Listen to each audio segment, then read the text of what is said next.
What is up, everybody? Welcome to another episode, AYS Fight Club, episode 36. So, for being a weekly show, that's a pretty good number. We're sticking around. We're not going nowhere. As always, make sure you subscribe to us on YouTube, AYS Sports. Get all your AYS Sports action there. Catch this show, catch the main show on the YouTube. Can't catch it on Facebook. Make sure you get over to YouTube, subscribe over there.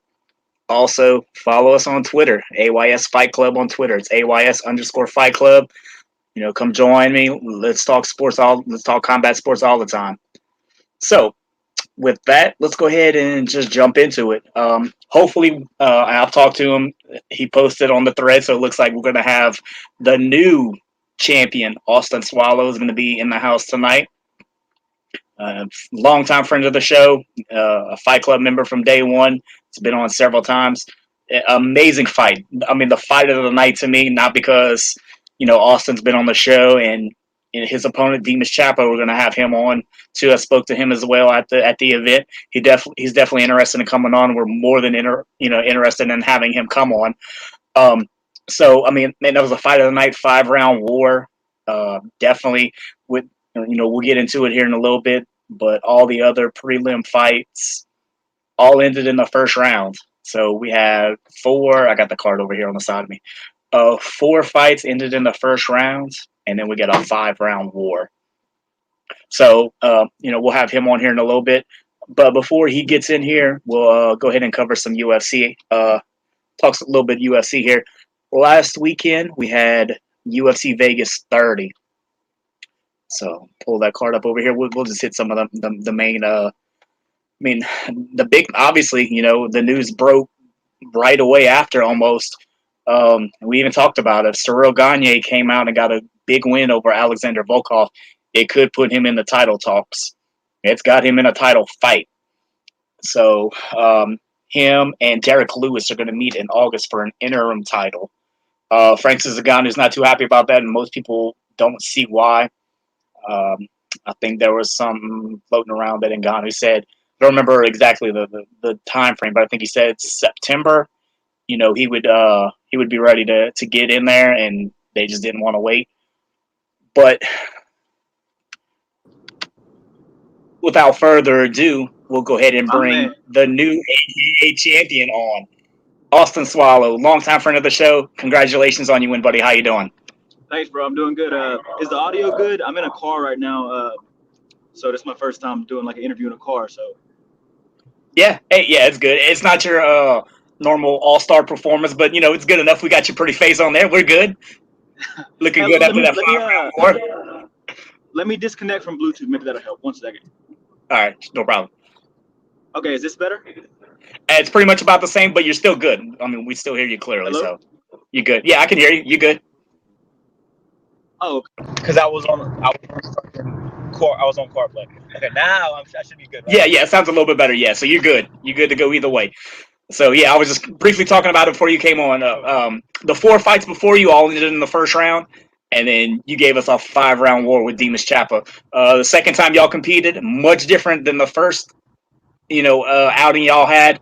So just kind of walk us through. I know me and you have talked a lot before, but for everybody now that can watch and see a lot of what we talk about. What was it like going into that? You've already had a loss to him. It was kind of a big, a finish. And then going in there, the title on the line, both of you guys looking to become pros soon. How much weight did you really have stepping into the cage for that fight? So, like, during the camp and stuff like that, it was pretty, there was moments where it got to me and like, okay, it's like, man, it's my first rematch and this dude's already beat me. What if it happens again? Of course, there's all those questions that are always there. But as far as like fight night and stuff went, man, that was the best I've ever felt in a fight. There was, me and my coach had a talk before, and really like as he's wrapping my hands, we had a talk, and as we always do, and it's always spot on, and his wisdom, just you can't put a price tag on the type of stuff that he can tell you and what he's been through, and he helped me just realize like the way all the pressure was on Demas. he had everything to lose and not really much to gain. Whereas me, I had really nothing to lose with everything to gain. He already beat me. He's okay, and I don't even think I was ranked in the top 15 in bantamweight, and he was ranked number 2. You know, so he had a lot to lose, and I didn't really have much. So, you know, the work, and I come to realization in the back that the only person that really gave a fuck about me losing if I lost would have been me, right? Uh, my team would have still loved me. My coach would have still loved me. My people would have still loved me. The pressure is just really on yourself. But the nerves just never came, man. Like on fight week, usually I am a wreck. It's just a lot of emotion, and I'm usually a wreck. I'm the least fun to be around on fight week, and got to the hotel, you know, the weigh-ins. I'm just sitting there waiting for the nerves to come, and they just never came. I'm like, all right, maybe on fight day it'll come. Never came. The only time I got a little nervous was as I'm about to walk like past the curtain to walk out, but that was only like for 10 seconds, and I was like, man, fuck that, it's go time, baby. Let's do this shit. Yeah, it's on a big stage too. UFC Fight Pass. You know, that was a big opportunity too to showcase your skills on too. Yes, sir, Well, it was. even though it was on the AKA, it was on the Facebook page, but still that connection to Fight Pass. You know, a lot of people are going to go back and want to see the rest of the fights. You know, which I know I heard a lot of people did that. You know, after they see it on, you know, they want to backtrack and see what they missed. But yeah, no, I was able to go back there and talk to you between getting your hands wrapped, and I could see in your face when we talked just for a minute. I could tell, you know, I've said this many times with you on the show and with you not on here. I mean, to see you grow as a fighter, you know, I always use you as the example when I talk about amateurs growing to become professional fighters. How much have you felt from that first fight until this fight with Demas? I mean, you've had a lot of highs and lows in between. How have you grown, you know, in between that time frame? Even though it's only been about a year and a half, but still, I mean, like I said, I was just about to say, with you, I've seen there's been a lot, you know. But how do you feel like you've grown and matured in between the two fights? It's just night and day, man. And the first, that was one of the biggest things. So when he beat me the first time or whatever, I had like it's been a year and a half. I had to sit on that, and I know he's not better than me in any world. That he should not have. I kept telling everybody there's no way he should have beat me. It was never gonna happen again. But I had to sit on that for a year and a half, and while all the rest of these motherfuckers sitting there and think, oh, Demas is better than Austin Soileau. That ain't the case. But I had to sit on that shit, you know, and work my way to prove everybody wrong that, you know, that was a fluke. It would never happen again. And I sat on it, and that helped me like realize the problem. Like, okay, I know he's not better than me, so what the fuck went wrong? I think the biggest thing that stood out to me that kept coming to my mind, for one, it was the first time that I fought by myself on a card. It was only my third fight. No teammates. That's big, man. For your first time, that's big. But not only that, I wasn't comfortable in the cage yet. I hadn't taken much damage. Hadn't really got hit clean. I wanted to, and on top of the nerves of going there fighting by yourself, I just wanted to get in there and get out. You know, I hated being there, and I was like, man, I'm just go ahead and knock this motherfucker out and go home. Like I hated it. I didn't want to be there. And if you watch my career, especially, there was a shift in the Gage fight after he dropped me, and I realized, oh, that's the worst that could happen. You know, like that's when I started to feel like I grew in there. Like in the fourth and fifth round of the Gage fight, you could see me start to let go and really have fun in there. And I think I enjoy it. I enjoy being in there now. It's a crazy sport, and I don't know why I like being there, but it's what God put in my heart, and I just finally embraced the comfort in that chaos. And you could see that in the Demas fight. There was no point in that fight where I looked uncomfortable or that I was panicking. Even when he had my back, we're sitting there having a fucking blast. You know what I'm saying? Like, whatever, dude. The worst that can happen is you beat me, and that's a happy fighter is a dangerous fighter. And y'all motherfuckers in trouble because I'm getting happier about a minute in that motherfucker. So, Oh, you were even comfortable enough to talk shit to his coach, a UFC ranked fighter. You know, you're talking trash to the coach while you're in there with a very dangerous fighter. You know, and that's part of what I was saying. You know, trash. I respect Danger Snell a lot. Oh yeah. I Oh just yeah. I was just letting him know what was real and what was not real. You know. Oh yeah, yeah. No. We all love Danger Snow for sure. But yeah, no. And like, that was you made a great point there. From at the end point of that Gage Gill matchup, it almost like you've continued that mindset through. You know, after what, like you said, like that fourth round or so, and then seeing it in the Demon's fight. You know, you've kind of carried it over, and seeing you in the cage, you've seen the. You know, you're a lot more comfortable. Yeah. I didn't even think about that. Not having your teammates fighting on the. I know a lot of them were there Yeah. with you. You know, I know you had a great. Most of your support was sitting right behind me where I was sitting at the Right. cage. And you always bring a great support system with you, and that's crucial. I always say, you know, even though a lot of people think MMA is a single player sport, as you say, it's not. There's a whole bunch of Hold coaches up. and Hold teammates on. and Sorry, family. the Wi-Fi was connecting. Sorry. Yeah. Oh no, you good. Yo, you still there? Yeah, I'm here. Yo, Matt. Yeah, I'm here. Can you hear me?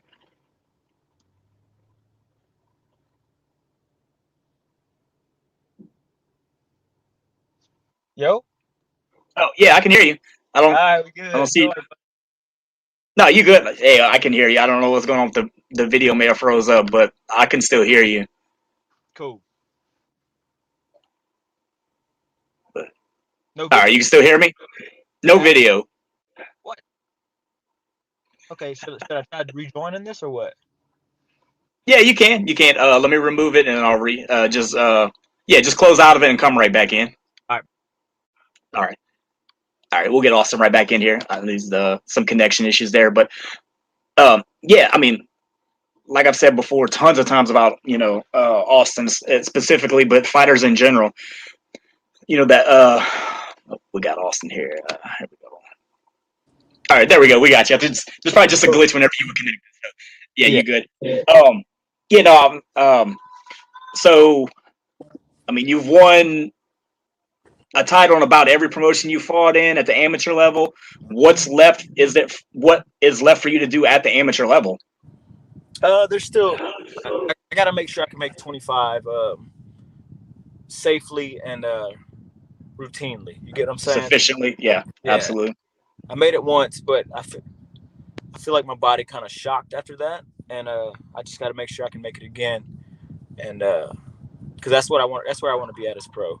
Even though Demas is like not a big 35er, I felt like there was a noticeable size difference in there. You know what I'm Yeah, saying? Not that yeah. he was stronger than me, he wasn't, but um, just the frames. You know, frames matter. But so yeah, I just feel like 25 is my home. You know, but for the right fights, 35 is there too. So a couple more at 125. Do you definitely thinking pro here So next year or two or so? What you got a oh time frame or you got yeah, that'll be probably by January. So Tim Crater has a promotion at Bayou. fighting championship? Yeah, they're having a show July 31st. They hit us up. He reached out to me wanting me to fight Jarrett Frio. Good fight. That'd have been a hell of a fight for the Yeah, 5 strap. Uh, absolutely. Me and Colin Reshore both wanted it, but our coach has prior engagements that night, and so he can't make it. So of course we're not going to fight without our coach. So we had to pass on that one. So it's looking like next for me is going to be Gulf Coast MMA 12 in Lake Charles at the Burton Coliseum. Home Uh, fight. Home Home fight fight. for you. Huh? Finally, Home field advantage. There you go. the first fucking time I get to fight in Lake Charles, man. That's gonna be good. It's gonna be fun. Be a lot of pressure. Hopefully, it doesn't get to me. Absolutely. That's gonna be a big. That's a big test. Um, but we don't have an opponent yet, man. I was supposed to fight number 2, Carlos Andreas. Supposedly he's ghosted James. So I don't know what's up with that. Um, Somebody from Team Elevation, Corey Sandhagen's gym. I was supposed to fight them. They don't want to fight or something. I don't know. So right now we just kind of waiting. You know what I'm saying? I like to stay pretty busy because if, as you could probably see in my face, I'm already gaining a little bit of weight. You know, uh, I got to have something in mind. I'm gonna cut up, especially going to 25. I got to Yep. get this ball going. Oh yeah. Yep. Got to have something on the calendar to focus on. Huh? Yeah, man. Yeah, if you would have been able to fight it by UFC, yeah, that'd have been awesome. I do a lot with them. I help, Tim and Joe and those guys try and match up. As I even messaged you, whenever I saw the opening on the spreadsheet, you were the first guy I thought of when I saw title fight. I was like, oh, let me message Austin and see what he's got going on. And I wanted it too, bro. I didn't, and honestly, for a 5-round fight like that, I feel great. Like my only thing that hurts on me is my shin from kicking the sleeves off that boy. But other than that, like my nose was a little sore too from his knees. But yeah, man, I feel good. Like I feel like I'm probably gonna spar Saturday. So not too Which much. and leads me into my next question. You had talked about it after the fight, but was that pretty much the game plan to go in there, work the calf kicks, really slow him down, chop him down? Because I could tell when it got into those championship rounds, he was not the Demas Chappie you normally see shooting and being aggressive. He was real kind of standoffish, and I'm sure a lot of it had to do with a lot of that losing that power in his front leg. The calf's gone, man. The calf is gone after 3 or 4 kicks, and we knew going in there that would change the entire fight. My coach basically even told me like, I like to scrap and stuff, but he was like, man, I want this to kind of feel like a boring fight to you. Like you need to slow it down and you just pick your spot and go. He said it's gonna feel boring. You're probably gonna get aggravated. He said, but that's the way to win. And that's what we did, man. There was a few moments where I wanted to try to clean his clock, but hey, dude could take a punch. Dude's tough as nails. No, take that from him, dude. The shots I hit him with, he talking about some didn't hurt today on Instagram. I feel like that sourness, that bitterness is starting to kick in. But hey, buddy, it don't gotta hurt to get your ass beat. You know what I'm saying? Still gotta call me champ, boy. So take that L. Sit on that for a year and a half, then we'll rematch, right? Yeah, that was definitely, like I said, my fight of the night. I might be a little biased, but no, I mean, man, and you did exactly that. The first 2 rounds, you looked very steady. But when the fight was over, you looked like you could have won 5 more rounds. I mean, you perfectly built yourself up to where when the 5th round was over, you didn't look gassed. You looked, exactly like you stuck to your game plan the whole time. How hard was it for you, knowing that you like to scrap, and I know you like to get in there and swing and do your thing, but how hard was it to stick to that, knowing that you pretty much needed to against somebody like Demas? How hard was it to have that mindset to, okay, I can't go in there and brawl. I got to stick to the coach's game plan? It was a challenge, man. But that's where becoming a martial artist is a different. It's different from being a fighter. And there was a few moments where you see me slip up and kind of get caught into the. I could see him trying to egg me on, and at one point when I smacked him or whatever, he lured me into it and he shot on me, and I was like, my coach even as he got me on the ground, my coach was like, see what happens? You lose your full what happens?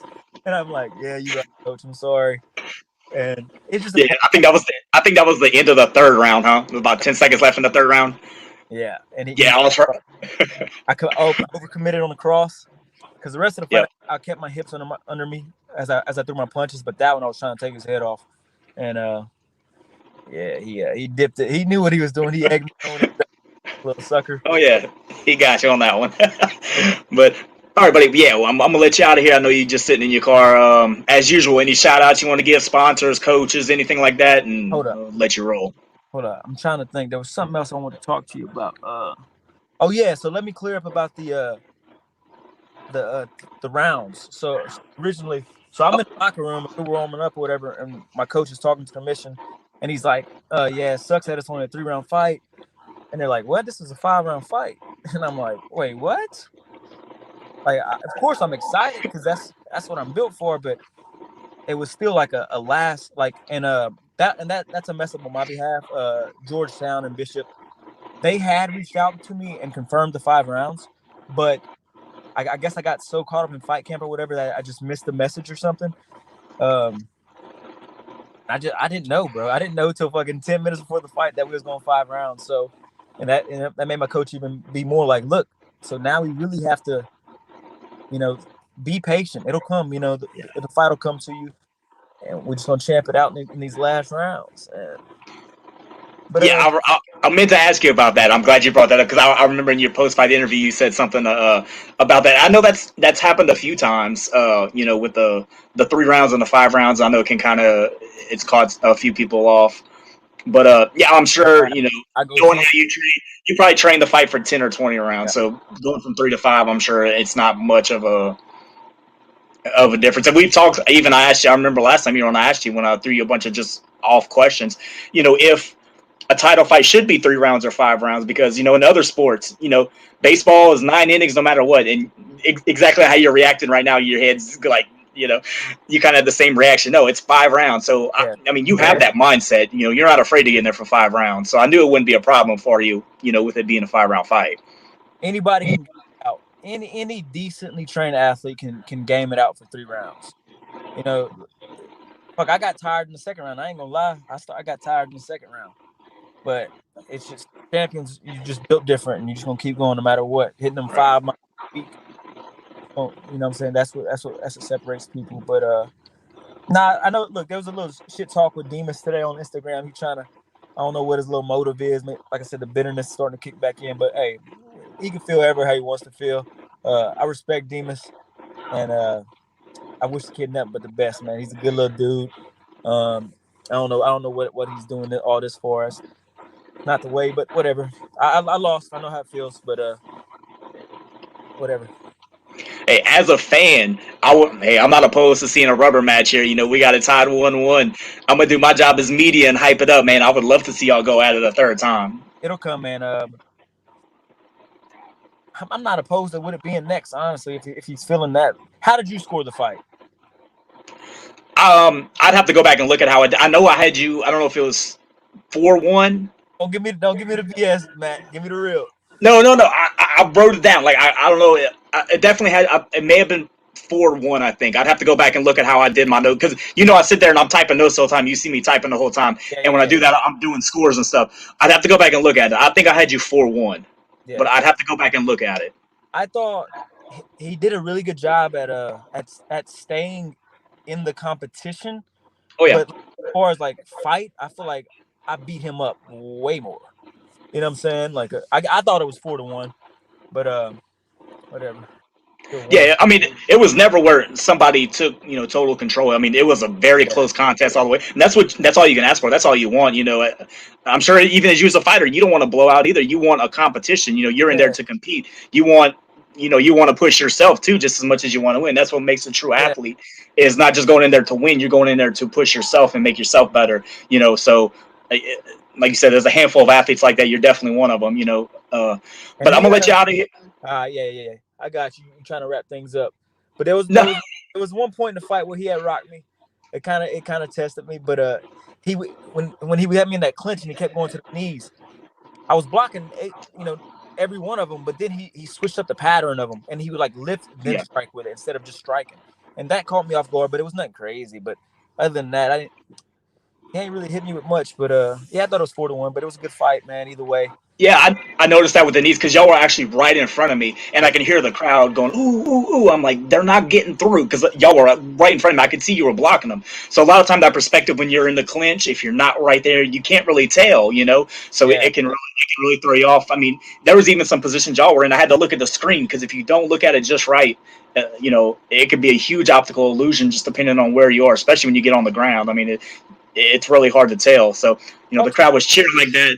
I talked to two of the judges. They were like, "Yeah, we seen the knees, but we're paying attention, and we could see they weren't landing." And I'm glad those were Right. competent judges that who aren't just sitting there on their fucking phones or whatever, playing favorites or whatever they do. But you know, whatever. It was a good fight, Demas, and Yeah, absolutely. gonna do it again eventually. But Yeah, hey, I'm always down to see that. But yeah, man, I'll go ahead and let you out of here.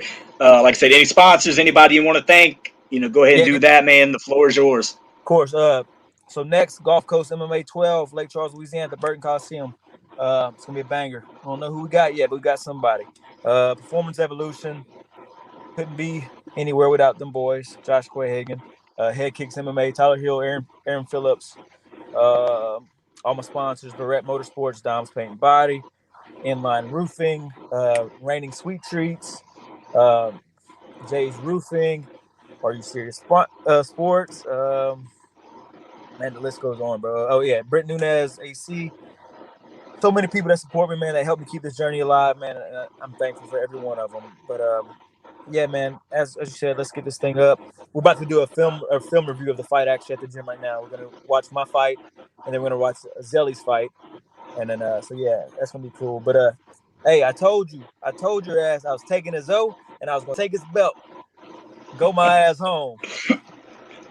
You did it all, man. You got it. Yeah, man. Best of luck to you in the future. We'll definitely get you on again before your golf course, especially when we get an opponent. Of Give us course. something to talk about. We'll get you back on. But man, you always got a home here at AYS Sports, especially on the Fight Club. Love Sir. having you on. So maybe we'll have to get your coach on here soon because I know he's got a big title defense coming up for. Next week. Was that over in Japan or something? I mean, it's I think it was Budapest or some shit. You yeah, never know. something like that. Yeah, definitely, man. We'll have to get him on too, and Yeah. have you and Coach on and talk about it. But yeah, man, go in there, do your thing, and definitely come back on the show. All right, man. I appreciate everything y'all do for me, and I will holler at y'all boys soon. Absolutely, man. You take it easy. All right, All right. brother. All right, all right. That was Austin Soileau. Yeah, guys, amazing fight. You can actually still see it. Go to Facebook, type in AKA Fights, take you to the American Combat Alliance page, and you can see the prelims there. It was the last fight of the prelims. We'll actually go over that. See, Jaworski put a comment up here for Austin. Jaworski will actually be on next week. He's got some news for us. So he was on a couple weeks ago, 2 or 3 weeks ago. So definitely looking forward to having Jaworski back on. But yeah, we'll go over AKA here real quick, and then I'll get back to UFC. I promise. Um, the undercard had 5 fights on it, which you can see all those on the AKA Facebook page. And no subscription, nothing. Go to Facebook and check that out. Um, 4 of the 5 fights ended in the first round. So prelims are moving pretty quick, and then in the last fight we got Austin Soileau and Demas Chapman, the 5 round battle. Great fight, very close. I mean, nobody really had control. I mean, it was just a very close contest. Um, which two guys that you would definitely see in the pro ranks. If you ever get a chance to see these two fight, you definitely need to check out. Even individually, they're both dangerous fighters. Austin's going to be pro soon. I know he said he's going to try to go to 125. Demas is at 135.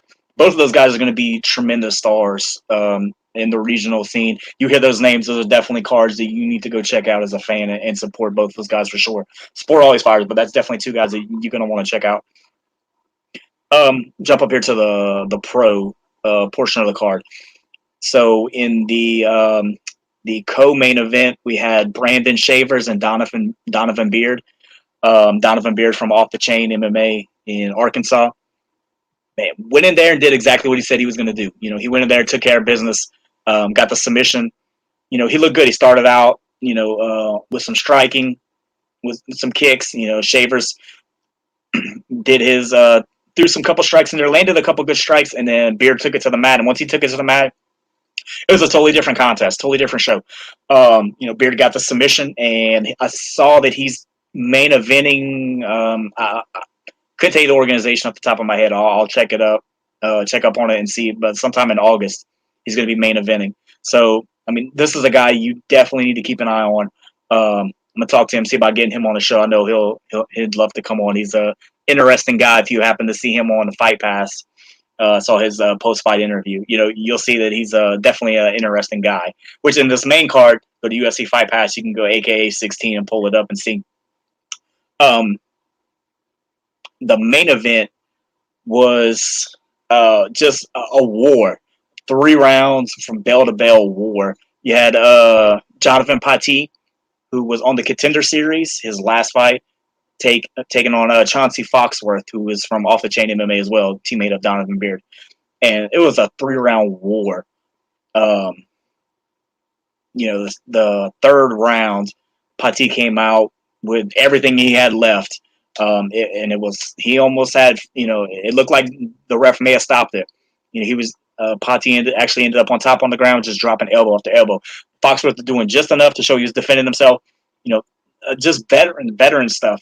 Throwing shots, here and there, but just a veteran to know what he needed to do to not have the fight stopped. And that's key, especially when you get to pro. The referees, they'll give you a little bit more than they do amateurs. They'll give you a little bit more rope there, but you got to know what you're doing to keep it going. And he knew exactly what he needed to do. Pati eventually looked like he wore himself out just from all the strikes, and Foxworth turned the tables around and just rained down strikes. I'm surprised it didn't get stopped at that because Pati wasn't really doing anything to defend himself. I mean, he just looked totally out of it. He was on all fours, but he just, as you would say, quote unquote, out on his feet. Like he was just not there, and he was just Foxworth was just raining down his shots. So regardless, I mean, even though it wasn't a TKO stoppage, Foxworth still got the win. It was a catchweight at 190, but I mean, still huge middleweight, title contentions there for whoever won. And Derek Krantz, former UFC fighter, is a middleweight champion. So hopefully we get that Derek Krantz Chauncey Foxworth bout. That would be amazing. I know there's no show in July, but there'll be one at the end of August for AKA, which would be AKA 17. I think it's back in Shreveport, Bossier City area. That would be an awesome main event. I mean, just that would be amazing. Headline have a former UFC guy, Chauncey Foxworth. I even said it before. One of my favorite regional fighters for just a long time. Just I love his style. Love watching him compete. This could be a huge opportunity for him to win a main event on Fight Pass against a contender guy. If you go in there against Darren Krantz for the title, if you win the title, beat a UFC veteran, that's huge for your career.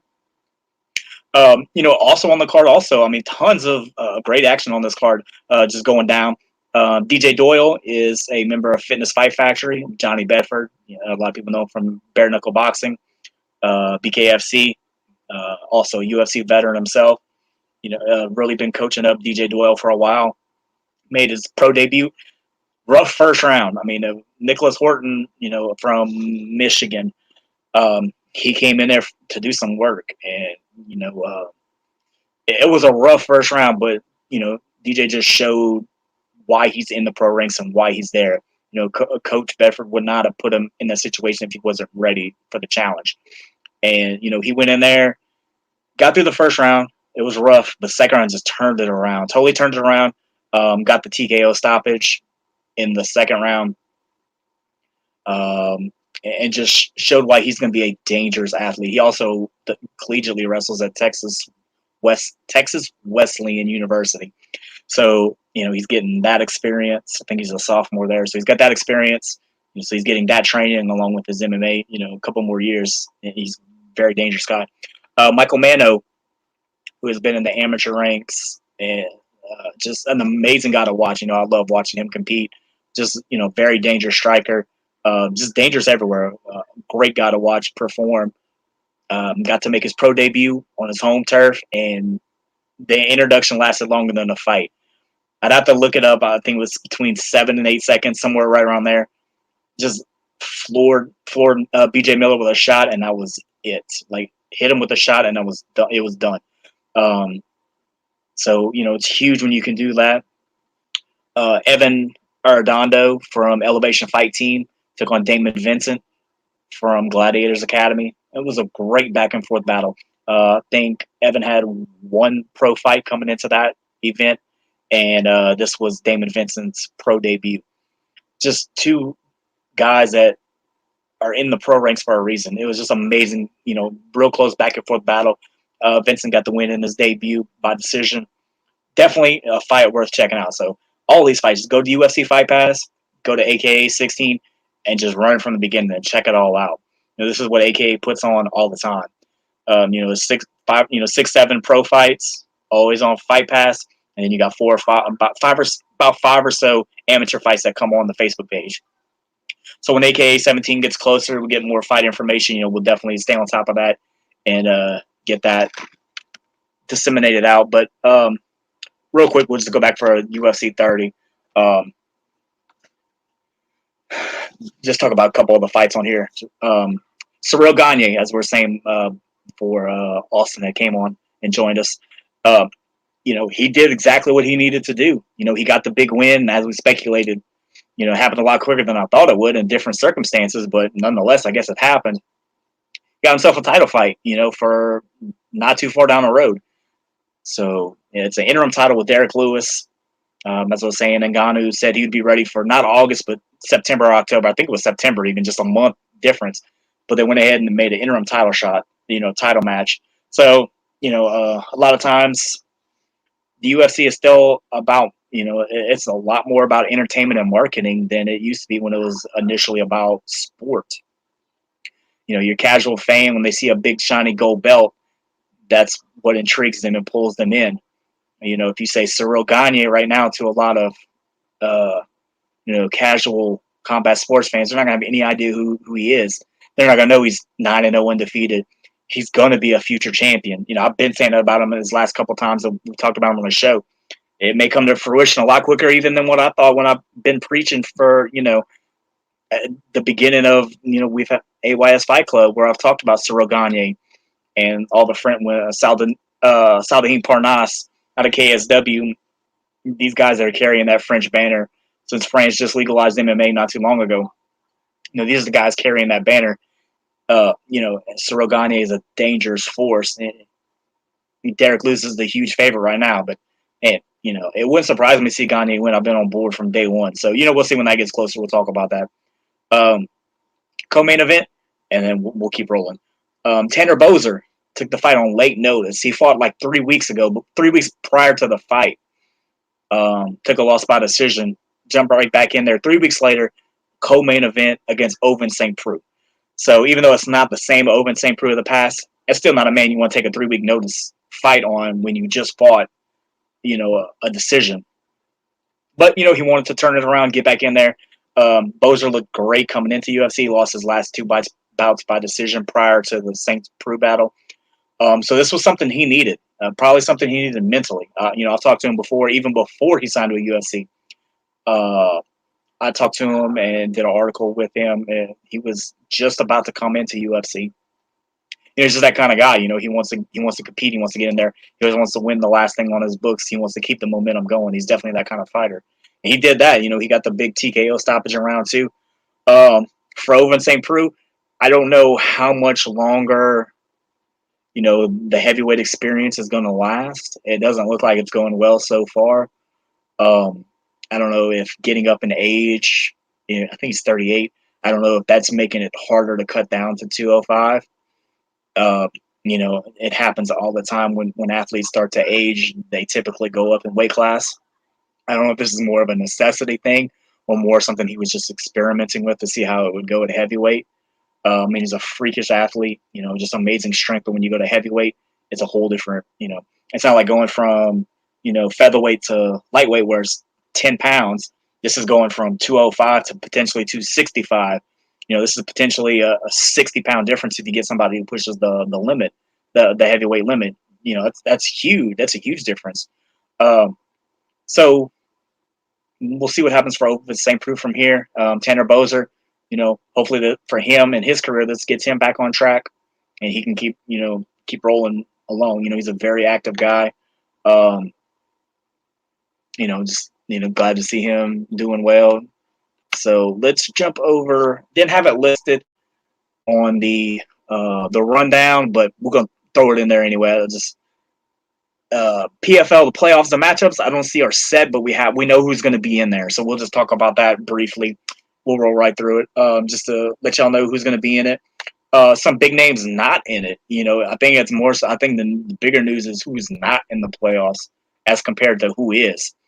Right here in the featherweights, we got Brendan Loughlane, Chris Wade, Bubba Jenkins, and Mavlid Khabilov, who were all 2-0, and which leaves a couple big names off. Notably, a guy who's won it twice, Lance Palmer, is out 0-2. He lost both of his fights. So we'll see what this means for Lance Palmer's career. A very successful career. We'll see what goes from here. You lose both your fights. We'll see what happens there with him. Heavyweights, Bruno Capilazzo finished 2-0. Dennis Goldspad is finished 2-0. Ante Delaja finished 1-1, and Jamel Jones 1-1. So all these guys are moving on. Some of the names not are, Mohamed Darese, Henry Ferreira, Brandon Salas. Light heavyweights, we got Shoeface Antonio Carlos Jr. headed on. Cesar Ferreira, Martin Hamlet, and Milanato Sordi. So that's a hell of a field right there, light heavyweight. Um, Even the names that didn't make it, I mean, from man top to bottom, this was a packed, super hard division to make it in. You got Corey Hendricks, Chris Kamazi, Tom Lawler, Jordan Young, Dan Spone, Vinny Maglis are all the guys that didn't make it. I mean, that's six big names right there.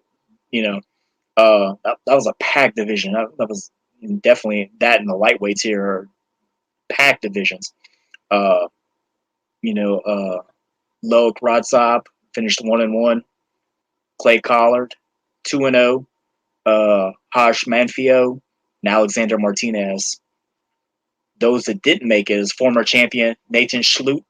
Didn't make it, finished 1-1. But with just the way the scoring system and the tie breaks are, Alexander Martinez finished 1-1 also with 3 points. So he held in their tiebreaker situation. He actually clinched the spot.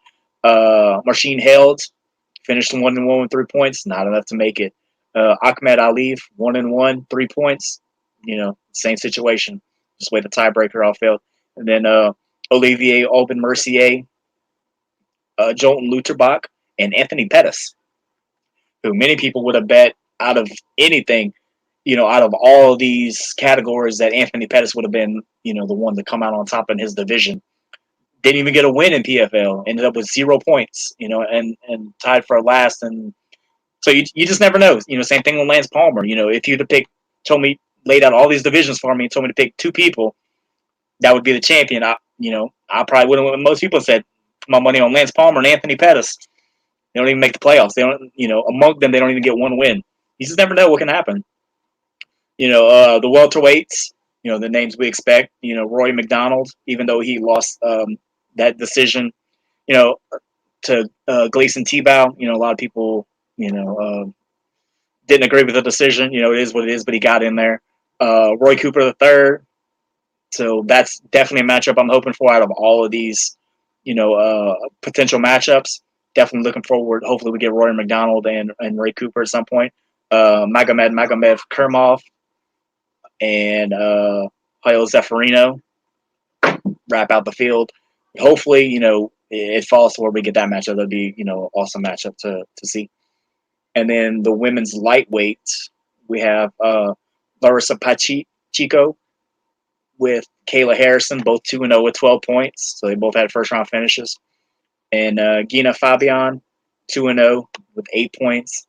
And then Taylor Gordado. So these are missing out Caitlin Young, Laura Sanchez, Cindy Dandois. So that's PFL. When we actually get the playoffs set, get the matchups, looks like here that it's going to be Friday, August 13th, when we actually have, our playoff, actually the first round take place. So when it gets a little closer and actually put the matchups out, we'll definitely do something on that. We'll get rolling here and get y'all out of here. So right now we'll do our This Week in MMA History. Just a couple little events here to talk about. I want to be able to throw a couple things at you every week, expound on your history a little bit. That's my favorite thing of any sport or whatever is the history aspect of it. So on yesterday in 2001, which would have been 20 years ago yesterday, the first WEC event took place. And WEC was a smaller organization out in California. They did a lot of the smaller weight classes. That's how I should word it. Your featherweights, lightweights, even welterweights, and that was about it. It was nothing bigger than that. But, Dominic Cruz, Uriah Faber, a lot of those guys come out from there. And then when they had the merger with UFC, those guys came over from WEC.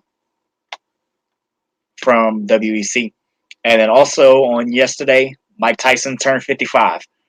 I talk about Mike Tyson all the time. Definitely one of my favorite boxers. Jack Dempsey, Sonny Liston, Mike Tyson, that whole thread of fighter. That's a special breed of fighter there.